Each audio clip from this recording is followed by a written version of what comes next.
let's open our image. Now this image here is a raw file. If your camera takes raw images and you're shooting in raw, Photoshop CS or Photoshop Elements can't open it. It will automatically open in Adobe Camera Raw, which is here. This would be the time to correct any white balance issues. We've got our white balance over here. Mine's set on custom because these were shot in the studio with strobe, but there are various other settings. We can work on daylight, yucky, yucky, yucky. Anything, to be honest, normal pictures wouldn't look anywhere near as bad as this. It's because they were shot in the studio on my custom white balance. However, if you wanted just to tweak them a little, if those colour corrections didn't work for you, you can drag the sliders here. Obviously blue is cooler and the studio lights tend to be a little cool, so maybe we'll pop it up just a tad. You don't want to overdo it because the further you get this way, you're going to start getting orangey. And Laura here, wearing a fair little bit of makeup because she does have some concerns with her skin, so she did her best to try and colour them. And here we can make her look a little bit sickly, jaundice, or overly rosy, but we prefer not to, so we'll stick with where we were. I think that'll do. Okay, if you see up here we've got the histogram and there is some clipping. That's the highlight clipping warning from the studio. Fine, not a problem for me, because studio lights, high white key look. There's nothing over on the blacks and shadows here because there's not much dark. Her eyelashes are really only registering just over here in the bottom of the histogram. The other controls here, if the exposure was wrong, you can whack it and see how everything goes further towards the right on the histogram, and if we dropped it down it starts moving over there. Not so good, so we'll go back to normal by clicking on the default. There are various other settings that you can experiment with here, brightness, fill light, etc. Down here the clarity and the vibrance are your sharpening methods. Quite impressive using urban landscape, your sightseeing, touristy pictures. Would never do it here because it's going to sharpen the skin as well as everything else, and you don't want to sharpen the skin of anybody. Saturation again, boost your colours if you want, but I'm just going to leave mine be. So you've had a tweak and a fiddle round, and if you're happy with that now, you open your image because Photoshop can read it now. It still is a raw file until you save, if you want to output print at the end. So here's our picture of the lovely Laura. She did have some concerns, bless, over her skin, and for the session I said I would do a little magic for her. The way I normally work with clients is if something wouldn't be there in 3 weeks, if they'd had a nice week in a spa and a few good nights sleep, bags, wrinkles softened, skin relaxed, and with a healthy glow, that's fine. If we're looking at scars and birthmarks, I wouldn't remove those. If the client specifically asked if I could perhaps fade them a little bit, I would, but I would never remove them because obviously that's a part of the person and they wouldn't look the same for a start. They'd look strange without something that is always on their face. Marks, scars on arms, you know, bruises on kids, yes, because within reason, if they haven't just turned up with a shiner, because I am limited on what I can do, as you will be, but you can fade marks. Let's make Laura happy and give her a full professional makeover. There's an amazing piece of software that comes in the form of a plugin. Only works in Photoshop Elements 8 or the regular Photoshop. To me, it's probably level pegging. I actually use it more than the liquify tool, and that's something called portraiture, made by a company called Imagonic. I think that's how you pronounce it. Fab. Use it all the time. Men, women, babies. If the skin's a bit sort of mottled and, you know, cradle cappy and that sort of stuff, really helps smooth it out, make it look a lot more even. Little kids not so much. Teens with problem skin, absolutely 100%. It's like the unspoken secret formula of photographers.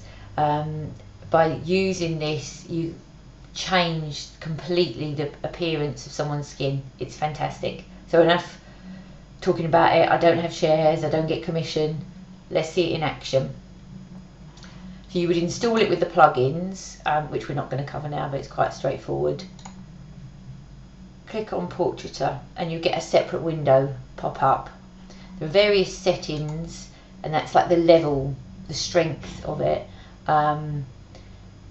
Normal, it you know, for average people's skin. If you need a little bit more work, which we're going to do here with Laura, we'll go for the medium setting, and then over here you want it on, make sure it's set to a new layer, and click OK,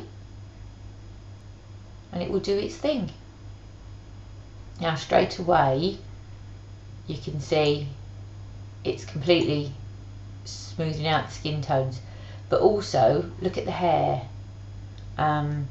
Looks quite plasticky, almost doll-like if you're not careful, but there's a trick. That's why we've worked on a separate layer.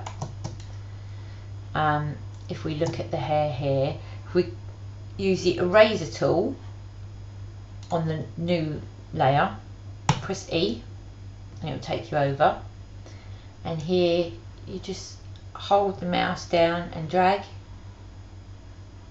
along the hair, and it will come back as it was, completely back onto the clothes. You see the texture coming back.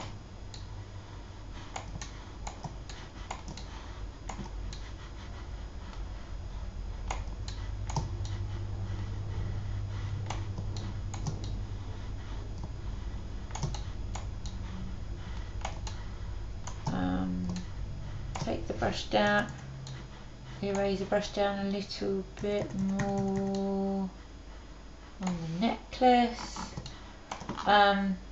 Skin and the neck, it's quite smooth anyway. We leave the moles alone, we don't touch those at all.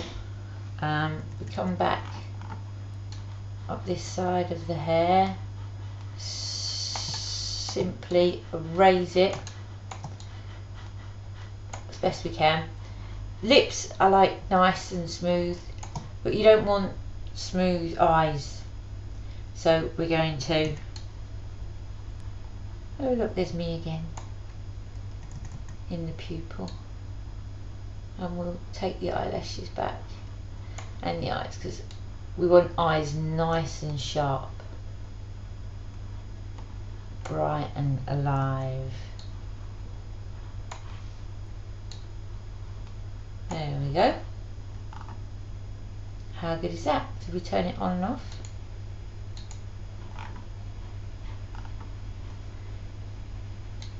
Before and after. You can see here on the layer background copy here, the checkerboard is the transparent area, which is what we've erased back. So happy with that. I'm going to merge that down and start making another layer. There's still a couple of little areas here we want to work on. So we'll be back over to our healing brush. Oh. And we'll just a couple of dabs. A little bit smaller.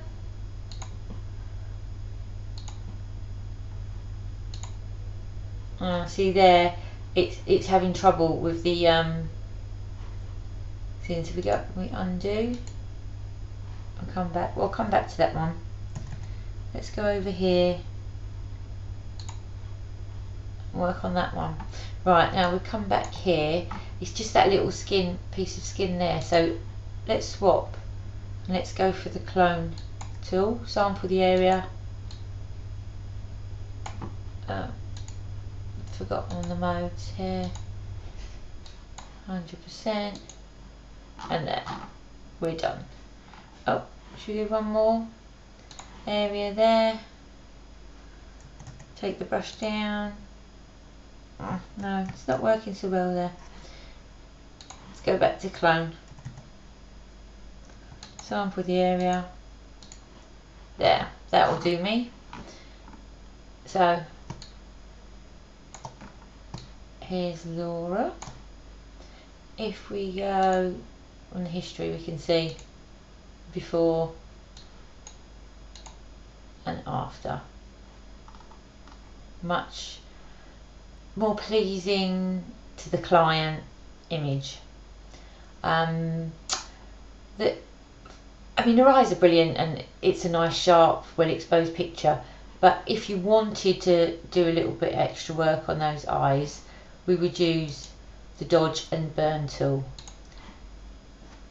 Now the dodge tool, got it set here on the mid-tones around 50%, and what you would do, dodge is the lighten, so you might lighten around the eye here like that, and then the burn tool darkens. We'll bring that up a little bit, and you click on and you see I start to fade away in the pupil there, and I might go over the lashes. She's got quite heavy makeup on anyway, but generally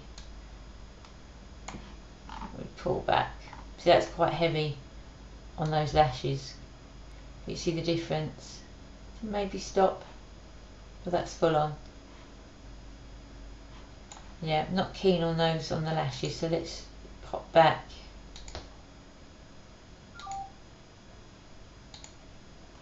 There, prefer that one. So it's the before and after. Just makes the eyes shine a little bit brighter.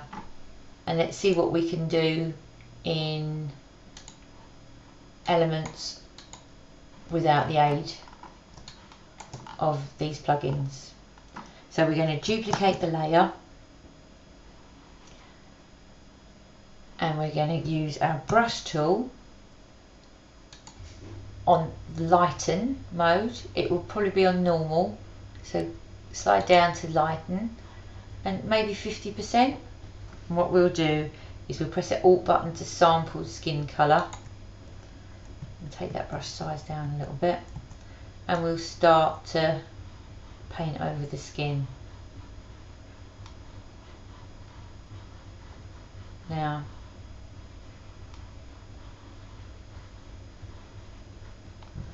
oops, gone too far there.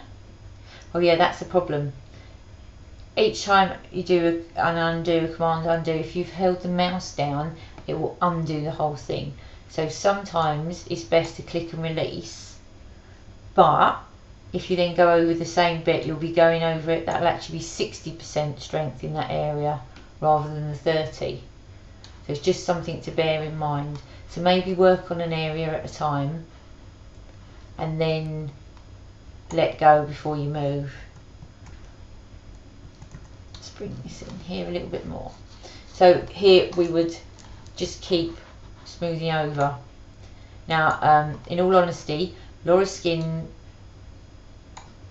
is going to need a little bit more than just that.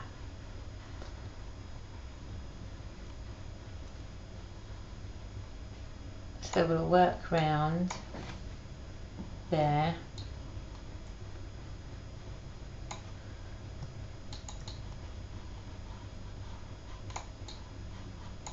Up here, We're struggling a little bit.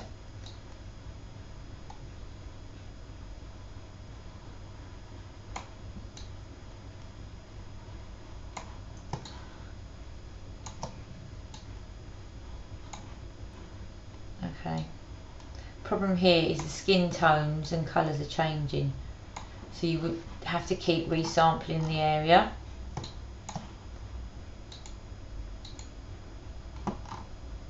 It's evening it out, but to be honest, it's looking a little bit plasticky for me.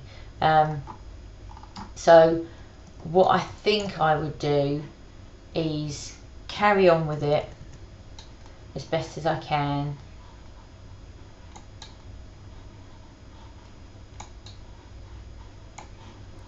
And then you can adjust the opacity. It's not going to be perfect, let's be honest, on its own. There are other actions you can buy. I've included some links in the PDF. They call them like skin smoother, skin wrinkler and things like that. They're quite tricky to install, unfortunately, in Elements, but there's a great tutorial which I've included a link for that will help you a lot. It's quite straightforward. It takes you through step by step, either Mac or PC, and various elements from 6, 7 and 8, I believe.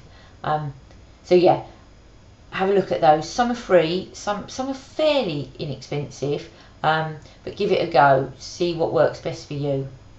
Here, I think the only other real thing we can do is get back with the healing and work on the key areas as best we can.